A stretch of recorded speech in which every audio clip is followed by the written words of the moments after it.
Ghana and Nigeria all are from West Africa. They are super countries, amazing countries with amazing people. But in today's video, I am in the street of Nairobi asking Kenyans where would they prefer to live and work between Ghana and Nigeria. Everyone has his beauty, but I want to see what Kenyans will prefer. Of course, I am the Kenyan Beast. Come with me, let's roll the African way.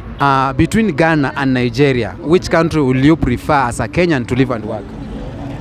I would prefer to work in Nigeria and live in Ghana. You work in Nigeria and live in Ghana? Yeah. Why? So that I can experience the both countries. Wow. They are similar, but they have a big difference. So I would love to live in Nigeria and work in Ghana. And work in Ghana. Yeah. Yes. Between Ghana and Nigeria, where will you prefer to live and work? Ghana and Nigeria. Of course, bro, being fair, I love to say Ghana is a great place, and I've heard of Ghana being among the peaceful countries we have in Africa. I've not had much of fights or political instability, much of it in Ghana as compared to other African countries. Nigeria is one of the great countries of Africa, having talents from each field. We've seen scientists, we've seen footballers, we've seen music industry, film industry growing so fast in Nigeria, and I believe Nigeria will become one of the top economies in Africa. But if I will have to stay to choose between Ghana and Nigeria, I'll probably go for Ghana, because I've heard some things of Nigeria, but I appreciate the hard work they have, the efforts they have been putting in to see their country reach top levels in Africa and in the world.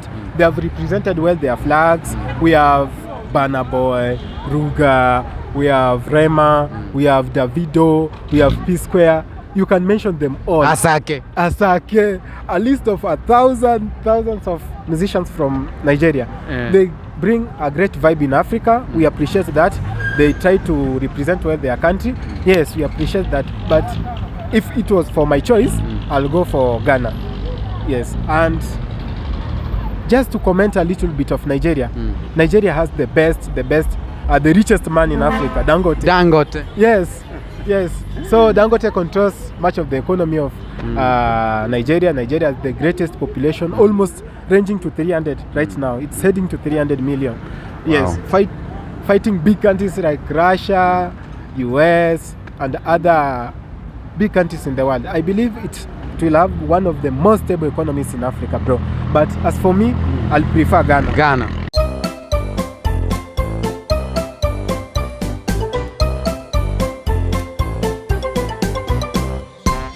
Between Ghana and Nigeria, where would you love to live and work?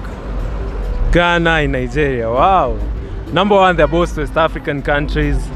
And I think the currency of Ghana, when I think of living somewhere, I think of their money. I think the currency of Ghana is so strong, man. Against the dollar, it's a few coins. And I might really want to go to a developed country, a country that has a lot. Okay, the economy is okay. The economy is good. I really want to go to Ghana to live and work. Nigeria's economy is deteriorating each and every day. People are moving outside of Nigeria to find better pastures. You understand, the Nigerian people are amongst the most people outside of Nigeria in the UK. They're exporting a lot of labor because Nigeria is not good with employment, number one. Yeah. So I'd really advocate for Ghana. If you ask me about Nigeria, but at the same time, Ghana has a problem with its governance, We see Nana Akufo-Addo the other day saying that the rally that was meant to be with the Pan-Africanists like Malema and Peter Obi, he said he cancelled it the last minute, so there is something that is off with South Africa. I think with Ghana, there is a lot of Western interest in Ghana. Yeah, so it's not as perfect, but I choose Ghana to Nigeria. Do you know the capital city of Ghana? Accra. Accra, Ghana. Wow, that's nice. Between Ghana and Nigeria, where would you prefer as a Kenyan to live and work? Definitely Ghana. Why Ghana? The working environment, the place is quite clean, and the population, no, Nigeria, watu wamejaa. Too many people in Nigeria. Watu wamejaa. It's quite a huge number. And the competition is quite high. The competition is high. Yeah. You are going there to compete with the Oga. Yeah, I can't compete with the Ogas, yeah. They go getters, yeah. Yeah, they are go-getters. Yeah. Anything else you love from Ghana? Ghana, I think their music, Yeah, food. yeah, like their musician, this guy called Sakodi. Yeah, I normally listen to his music, yeah. Sakodi. Yeah. This thing they say, one Africa, one currency, one president. What's your take on that? You know, before the independence, Africa used to be a very big land, a very big country. Let me use that term. Okay, we never had countries like Ethiopia, Tanzania, Rwanda, Burundi. We used to have one big land. Okay, and Africans used to have their own way of life, their government, their religion belief, their religious belief, and their ways of life. Okay. So until the colonizers bring the boundaries that's separating us, okay, is making a Nigerian see me like a foreigner. Okay, when I go to Nigeria, it makes a Ugandan see me like a foreigner when I'm in Uganda. You need a passport. I need a passport for me to access to cross the border to Uganda or to Tanzania, and I think this thing should be done away with, because it is what is it, by the way? Okay, it is nonsense, bro. It makes me hate a Ugandan because it's just a Ugandan. I can't go to Uganda anytime I want to go to Uganda. Okay, so I think when our leaders can come up with a way of uniting all Africans to speak one language, speak Swahili all over the African continent, use one currency, the way Gaddafi used to push for, okay, and that's what killed Gaddafi, to be frank, okay.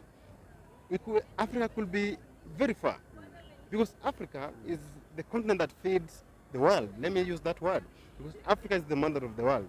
It is in Africa that Africa contributed to the economy of United States of America. It means Africa can do without US. Africa can do without any other continent, because we have got everything in place. God blessed Africa. And do you know that Africa is the Israel, the real Israel? I'm sure. Do you know that? I know. Yes, Africa is the real Israel. The Israel that is now in war with Palestine. That is a fake Israel. Africa is the blessed land. It is in Africa here where God made the first human being, Adam and Eve. They were in Africa. Okay? So it means if you can do away with all these nonsense that is separating Africans, is creating enmity between the Africans themselves, we'll have a very good continent where we have got just one president. People don't fight for leaders like we see in some African countries. When it comes to election, people fight. They kill themselves. They loot their own property. A brother killing a brother. A brother killing a brother. They destroy their own property, okay? Which the enemy is very happy when that happens, okay? So my message is Africans should unite and be one people with one currency. And I do like following this young man. I mean, not young man, he's a big man in South Africa called Julius Selo Malema. That's a real Pan-Africanist. Though sometimes when he speaks, people see him as an enemy. The people that perceive Julius Malema as an enemy are the real enemies of Africa and progress and peace of Africa. Because they don't want Africans to unite. They don't want Africans to have one currency and one leader. Okay? So I think I've said much. That's a message for Africa. Yes. A message for Ethiopia, a message for Rwanda, Uganda, Nigeria, South Africa. Yes. A message for Africa from? From Africa, guys. I do African content. And let's follow this guy, subscribe to his YouTube channel. Yeah. I also do content. I go by the name Friend from Africa. I do African content and diaspora content. So follow my videos and let's meet again in his next video. Thank you so much.